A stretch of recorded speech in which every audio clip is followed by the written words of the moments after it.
ইসলামী স্বপ্ন ব্যাখ্যাবিদরা বলেছেন কিছু গ্রন্থে যেমন তাবির রুইয়া ইবনে সিরিনে কিছু ইঙ্গিতমূলক ব্যাখ্যা। আলাইকুম রহমতুল্লাহি ওয়া বারাকাতুহু। আজকের ভিডিওতে আমরা জানব 6 মাসের গর্ভাবস্থায় যে স্বপ্ন দেখলে নাকি ছেলে সন্তান হয়, এটা কি সঠিক নাকি বেঠিক, এ ব্যাপারে ইসলাম কি বলছে আজকের ভিডিওতে আমরা জানব ইনশাআল্লাহ তাবারক ওয়া তাআলা।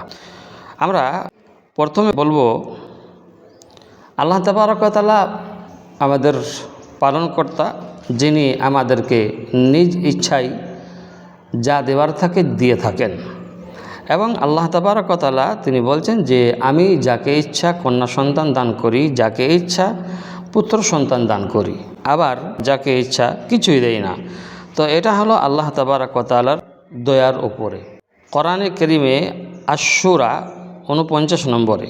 তবে ইসলামী স্বপ্ন ব্যাখ্যাবিদরা বলেছেন কিছু গ্রন্থে যেমন তাবির রুইয়া ইবনে সিরিনে কিছু ইঙ্গিতমূলক ব্যাখ্যা বলা হয়েছে। এগুলো নিশ্চিত ভবিষ্যৎবাণী নয়, তবু শুধু সম্ভাব্য ইঙ্গিত হিসাবে ধরা হয়। কিছু স্বপ্ন যেগুলো কখনো ছেলে সন্তানের ইঙ্গিত বলা হয়, আবার কখনো মেয়ে সন্তানের ইঙ্গিত বলা হয়। তাহলে আমরা আজকের ভিডিওতে যেটা জানলাম যে 6 মাসের গর্ভাবস্থায় যে স্বপ্ন দেখলে ছেলে সন্তান হয়। তো দেখুন, 1 নম্বরে আমরা বলবো স্বপ্নে সূর্য বা চাঁদ হাতে পাওয়া। 2 নম্বরে তলোয়ার বা শক্ত কোনো জিনিস দেখা। 3 নম্বরে নিজেকে ছেলে সন্তান জন্ম দিতে দেখা। 4 নম্বরে হলো স্বপ্নে নবজাতক ছেলে শিশুকে কোলে নেওয়া।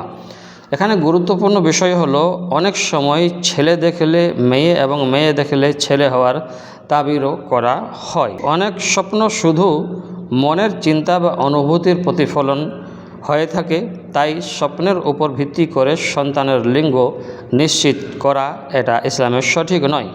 ইসলামে গর্ভবতী মায়ের জন্য ভালো আমল, বেশি বেশি করে দোয়া, কোরআনে কারীমের তেলাওয়াত এবং সন্তানের জন্য নেক দোয়া করা, এটাই হলো সর্বশ্রেয়।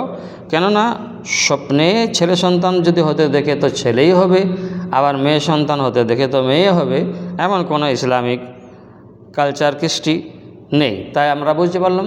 ভালো থাকবেন। আসসালামু আলাইকুম ওয়া রাহমাতুল্লাহি ওয়া বারাকাতুহু।